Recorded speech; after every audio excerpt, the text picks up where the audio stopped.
Good morning, beloved Earthbound fam. I woke up to quite an amazing spirit message transmission this morning that I wanted to share with you. Take it if it resonates. If it doesn't, I get it. Reel it in.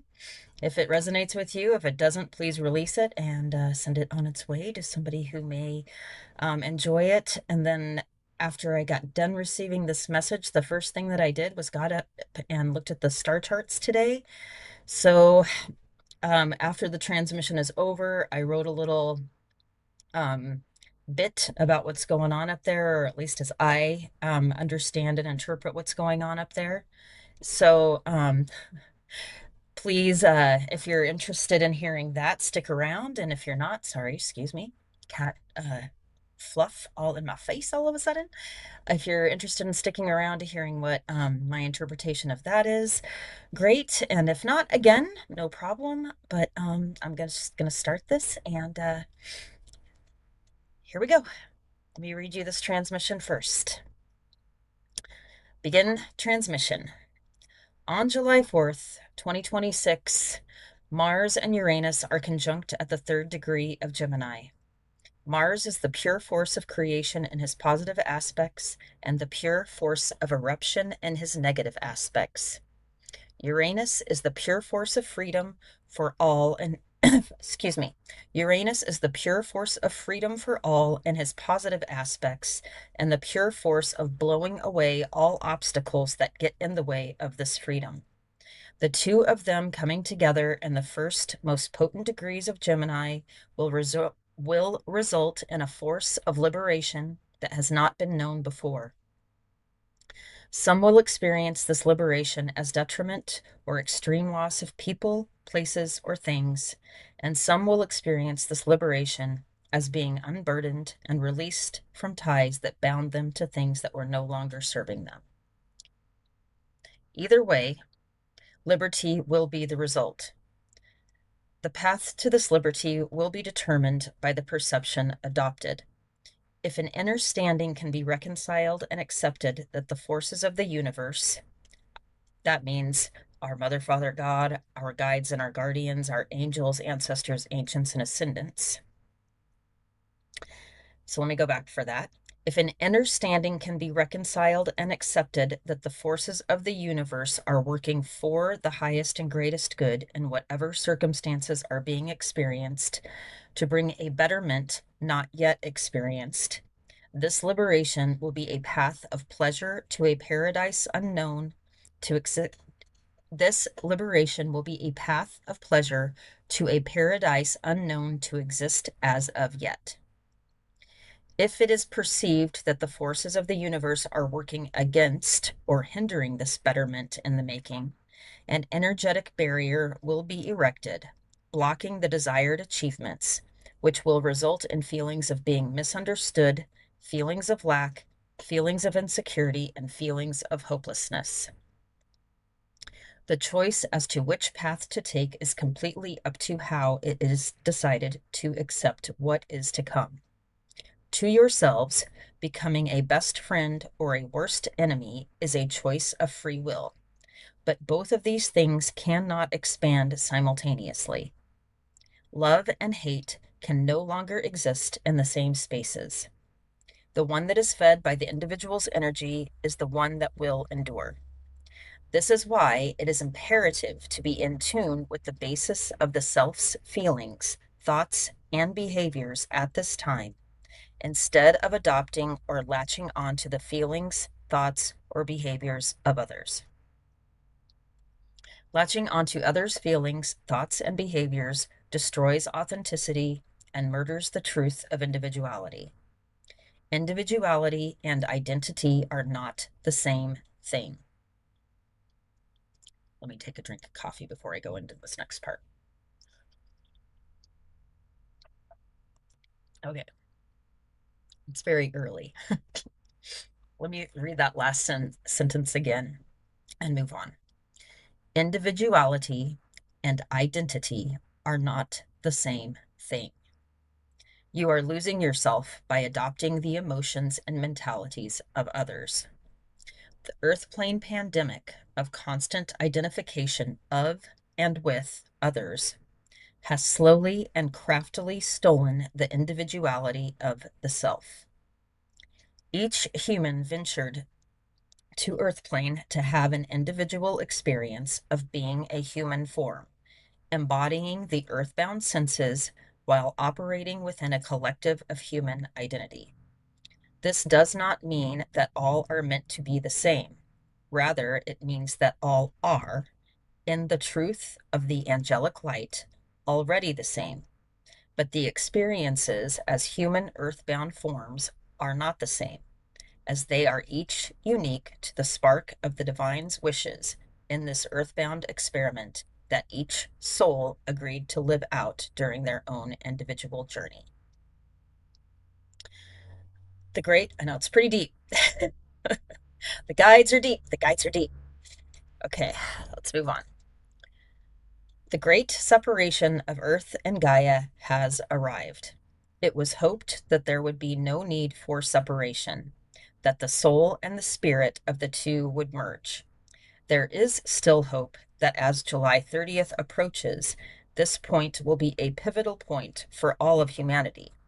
But the collective energetic could instead create a point where Earth and Gaia are forced to pivot away from each other, driving the manifestation of the great separation into the earthbound experience. Heaven on earth is just a perception away, but so is hell on earth. The experience each can have is within individual control, not an outside force. When outside forces are empowered, authenticity is sold. When standing strong in the abilities to decipher reality through the individuality and the self, individuality and the self are then strengthened, as well as the strength of the collective. When this kind of sovereign strength is collectively cultivated, there is no need or want for any outside rulings, regulations, or laws. Instead, it is a collective, heart-driven energy that guides all to do better and be better each and every day. This is completely and totally achievable and each can be a part of this evolutionary transcendental ascension of all souls, which are sources of unconditional love. In transmission. So I'm going to move on to what I saw in the charts as I was looking at them today and up until July 4th, because there's a lot, but I'm just going to get into this little part of it. So I'm just going to read you what I came up with as I was kind of deciphering this, because I've been up for a few hours and there's a lot. So here we go. Let me just read you an interpretation of the astrology, my interpretation of the astrology. Again, reel it in or release it freely if it doesn't resonate with you, okay? Because this is some deep, deep waters. We are in Cancer after all. Okay.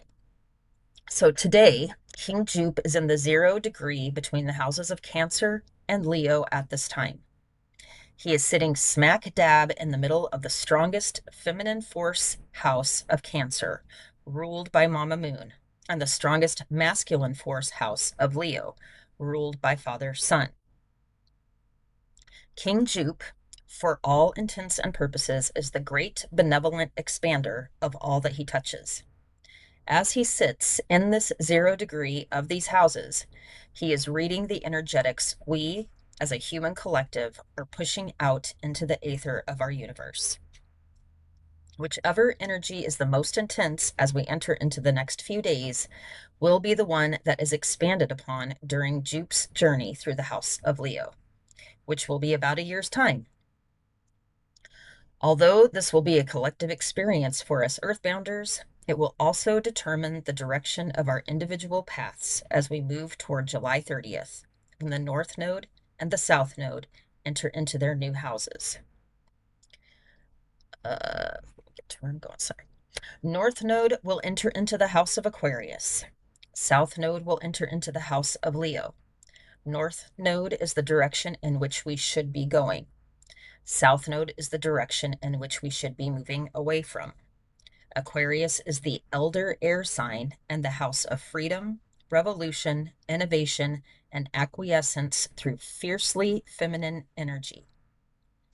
Leo is the adult fire sign and the house of love, devotion, confidence, self virtue, integrity, and egoic reconciliation through fiercely masculine energy. The Aquarian and the Leoian poles and their poles are extreme deflectional oppositions. Aquarius is the strongest air sign. Leo is the most ferocious fire sign. When you add strong airflow to ferocious fire, you get a turbocharged inferno that cannot be controlled. Mars, who is a fire sign, and Uranus, who is an air sign, are in conjunction in the house of Gemini right now, and they will provide the fuel for the nodal paths that are about to unfold. This is an unprecedented amount of air and fire energy colliding above, and the results will be felt down here below. But our free will is the deciding factor as to how this collision of fire and air will develop.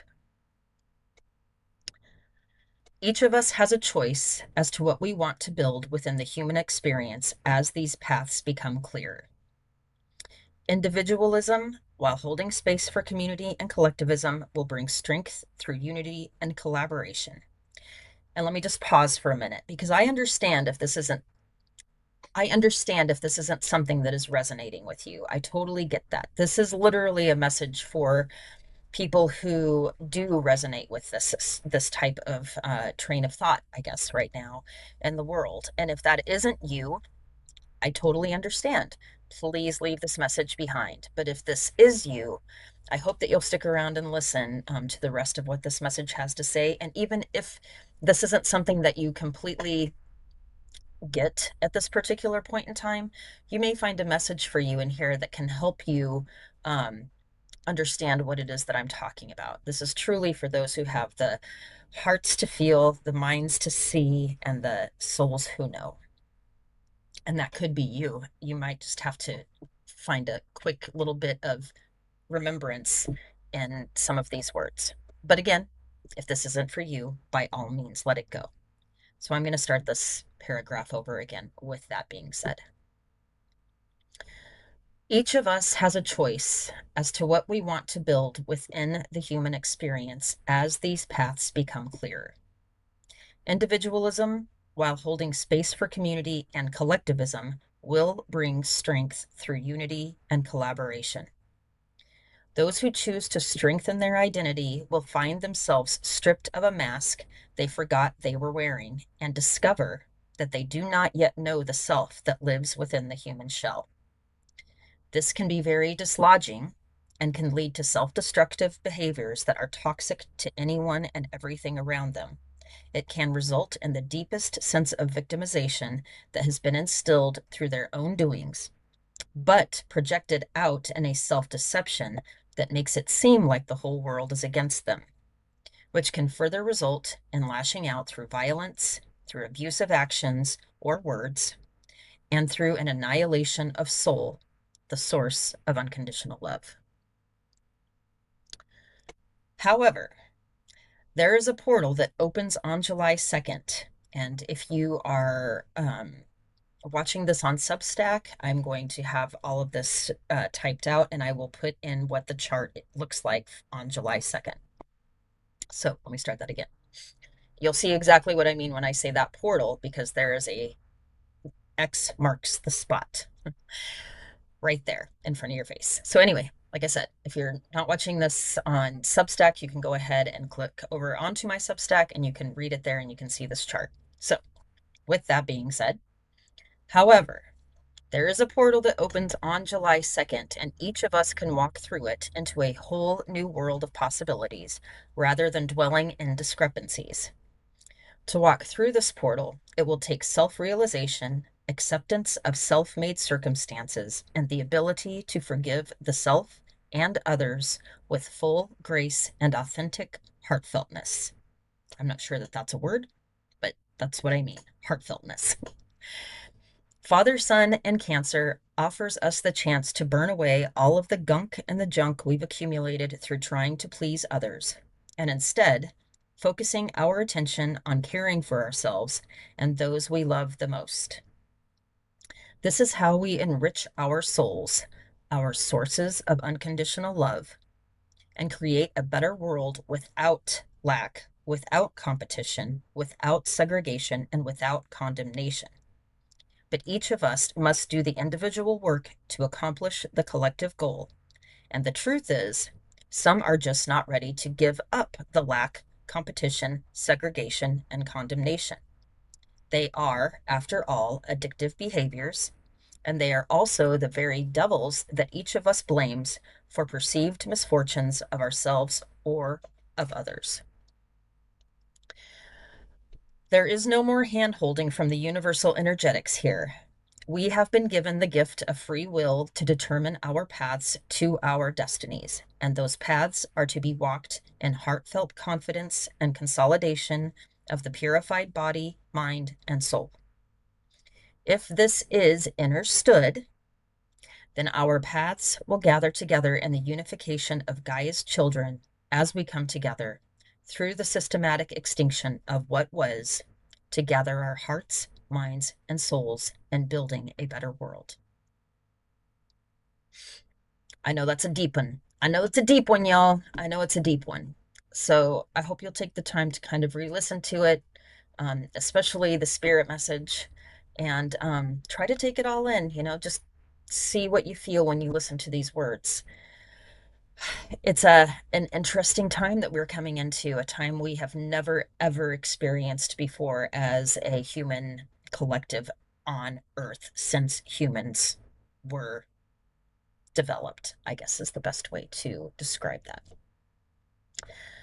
So, as always, I wish you the best in all that you do, friends, and I hope that as you find your path into the age of Aquarius over the next 30 days, you will give yourself the gift of living the life that you love, loving the gods and the people that you trust, and not taking this outside world all too seriously, because your future is written by the individual steps you take to be better to yourself, which in turn becomes a betterment to those around you and to our beautiful Mama Gaia.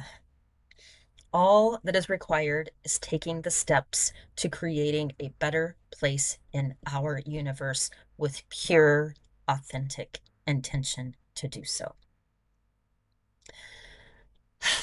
With that said, my beloved Earthbound fam, never, ever forget that you are stars, not standards.